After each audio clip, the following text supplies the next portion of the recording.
ఓం శ్రీ గణేశాయ నమ. శ్రీ సరస్వతి నమ. శ్రీపాదవల్లభ నృసింహ సరస్వతి. శ్రీ గురు దత్తాత్రేయాయ నమ. 2025 వృశ్చిక రాశి వారికి ఈ సంవత్సరం అంతా ఏ విధంగా ఉంటుంది? ఆర్థిక పరంగా ఏ విధంగా ఉంటుంది? కుటుంబ పరంగా ఏ విధంగా ఉంటుంది? ఉద్యోగ పరంగా ఏ విధంగా ఉంటుంది? ఇవన్నీ కూడా మనం ఇప్పుడు తెలుసుకున్నాం.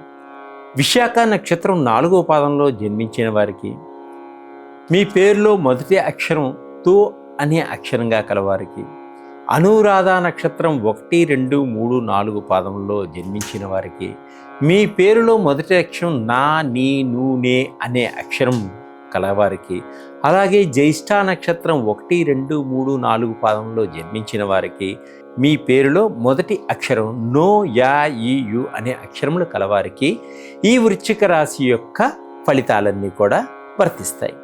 అయితే అర్ధాష్టమ శని మీకు ఈ వృశ్చిక రాశి వారికి ఉంది. అంటే పంచమ శని సంచారం కూడా ఉంది, ప్రారంభమవుతుంది. కాబట్టి పంచమ శని సంచారం ప్రారంభమవుతుంది. పంచమ శని దోషం కూడా వీరికి ఉంది. అలాగే ఈ పంచమ శని దోషం ఉండటం వల్ల సంతానానికి కొంత ఇబ్బందులు కలిగేటువంటి సూచనలు ఉన్నాయి. సంతానానికి కొంత ఇబ్బందికరం, అంటే ప్రెగ్నెన్సీతో ఉన్న వాళ్ళకి వాళ్ళు జాగ్రత్తగా ఉండాలి. సంతానం కోసం ప్రయత్నం చేస్తున్న వారు కూడా చాలా జాగ్రత్తగా ఉండాలి. అలాగే చతుర్థ రాహు అంటే 4వ స్థానంలో సంచరిస్తున్నాడు కాబట్టి కొన్ని వ్యతిరేకమైనటువంటి ఫలితాలు కూడా ఇస్తున్నాడు. రాహు అంటే చదువులో ఇబ్బంది కలిగిస్తాడు, మతిమరుపుతనం కలిగిస్తాడు, కొంత చెడు స్నేహాలకి అలవాటు పడి వ్యసనాలకు అలవాటు పడేటువంటి సూచనలు కూడా కనిపిస్తున్నాయి. కాబట్టి కొంచెం చాలా జాగ్రత్తగా ఉండాలి. వీరు కొన్ని ఇబ్బందులకి గురి అవుతారు. అంటే పోలీస్ స్టేషన్ గొడవలకు కానీ, కోర్టు గొడవలకు కానీ వెళ్ళేటువంటి సూచనలు కూడా వస్తాయి. 10వ ఇంట్లో కేతు సంచరిస్తున్నాడు వీరికి, అంటే అనుకూలంగా ఉంది. వృత్తిపరంగా బాగుంటుంది, ఆర్థిక పరంగా బాగుంటుంది. విదేశాలకు వెళ్ళాలనేటువంటి కోరిక కూడా నెరవేరుతుంది. విదేశాల్లో ఉద్యోగం సంపాదించాలనేటువంటి కోరిక కూడా నెరవేరుతుంది.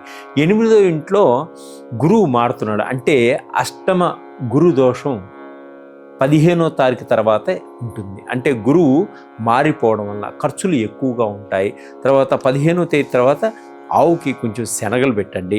అలాగే వీరికి ఆకస్మిక ధనప్రాప్తి కూడా ఏర్పడేటువంటి సూచనలు ఉన్నాయి. తల్లిదండ్రుల ఆస్తిపాస్తులు వచ్చేటువంటి సూచనలు ఉన్నాయి. సంఘంలో మంచి గౌరవ మర్యాదలు ఏర్పడతాయి. పొదుపుగా ఉండండి, ఖర్చులు కూడా అధికంగా ఉంటాయి. అనవసరమైనటువంటి ప్రయాణాలు ఎప్పుడు కూడా చేయవద్దు. ఆరోగ్యపరంగా కొంత ఖర్చు పెట్టాల్సి వచ్చినటువంటి సూచనలు ఉన్నాయి. కాబట్టి చాలా జాగ్రత్తగా ఉండండి. వ్యాపారస్తులు వ్యాపారంలో చాలా జాగ్రత్తగా మెలకువతోటి నడుచుకోండి. విదేశాలకు వెళ్ళి అక్కడ స్థిరపడాలి అనుకునే వారికి కూడా కొంత స్థిరపడేటువంటి యోగం ఉంది. ఏప్రిల్ 14 లోపు ఏ పనైనా చేసుకోండి, తప్పకుండా మీకు బాగుంటుంది. వివాహాల కోసం ప్రయత్నం చేసేవారికి తప్పకుండా మంచి వివాహ వచ్చేటువంటి సూచన. స్త్రీలకు మంచి పురుషులకు మంచి స్త్రీ యోగాలు లభించేటువంటి సూచనలు కూడా ఉన్నాయి. స్థానచలనం కలుగుతుంది.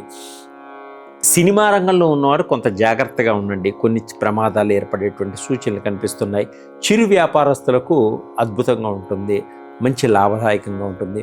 విద్యార్థులు చదువు పట్ల చాలా శ్రద్ధ వహించాలి, అధిక శ్రమ ఉంటుంది. గవర్నమెంట్ ఉద్యోగంలో ఉన్నవారికి కొంత అధికారుల వలన కొన్ని ఇబ్బందులు జరిగేటువంటి సూచనలు ఉన్నాయి. సొంత గృహప్రాప్తి ఏర్పడేటువంటి సూచనలు కూడా కనిపిస్తున్నాయి. స్త్రీలకు ఎప్పటి నుంచో ఉన్నటువంటి కోరికలన్నీ కూడా తీర్చుకోగలుగుతారు. విదేశాలలో ఉన్నటువంటి అమ్మాయిలతో కొంత వివాహం అయ్యేటువంటి సూచనలు కనిపిస్తున్నాయి. అంటే స్వదేశీ అబ్బాయి విదేశీ అమ్మాయితో, అలా స్వదేశీ అబ్బాయి విదేశీ అమ్మాయితో వివాహం అయ్యేటువంటి సూచనలు కూడా షేర్ మార్కెట్లో చాలా బాగుంటాయి. షేర్ మార్కెట్లో బాగా సంపాదించగలుగుతారు. గవర్నమెంట్ జాబ్లో ఉన్నవారికి కొంచెం మార్పులు, స్థానచలనం కూడా జరుగుతుంటుంది. ఆన్లైన్లో బిజినెస్ చేసేవారికి చాలా బాగుంటుంది, బాగా సంపాదించుకోగలుగుతారు. అలాగే వీరు ఇంకా ఎక్కువగా ఫలితాలు రావాలి అనుకున్నప్పుడు లలిత సహస్రనామాన్ని పారాయణం చేసుకోండి. అలాగే గురువారం కనకధరా స్తోత్రాన్ని పారాయణం చేసుకోండి. గణపతిని ఆరాధించండి. మీకు ఈ శని యొక్క గ్రహానికి కానీ, నవగ్రహాలకు కానీ, కేతు గ్రహానికి కానీ, రాహుగ్రహానికి సంబంధించినటువంటి ఆయిల్స్ అన్నీ కూడా మా దగ్గర దొరుకుతాయి. సులభమైన పద్ధతిలో వీటిని ఉపయోగించడం వల్ల మంచి ఫలితాలు పొందగలుగుతారు. మీ జీవితంలో ఇబ్బందులు లేకుండా సులువుగా ముందుకు సాగిపోయేటువంటి మార్గం ఏర్పడుతుంది మేము ఇచ్చేటువంటి వాటితోటి. అలాగే మీరు భగవంతుణ్ణి మనసా వాచా ప్రార్థించండి. ప్రతి వారు కూడా ప్రతి నిత్యము ఒక్క 10 నిమిషాలు మెడిటేషన్ చేసుకోండి. ఒత్తిడుల నుంచి తట్టుకోండి. మీరు మానసికంగా ఎదగండి. ఆత్మస్థైర్యంతో ముందుకు సాగండి. తప్పకుండా విజయాన్ని సాధిస్తారు. సర్వే జనా సుఖినో భవంతు.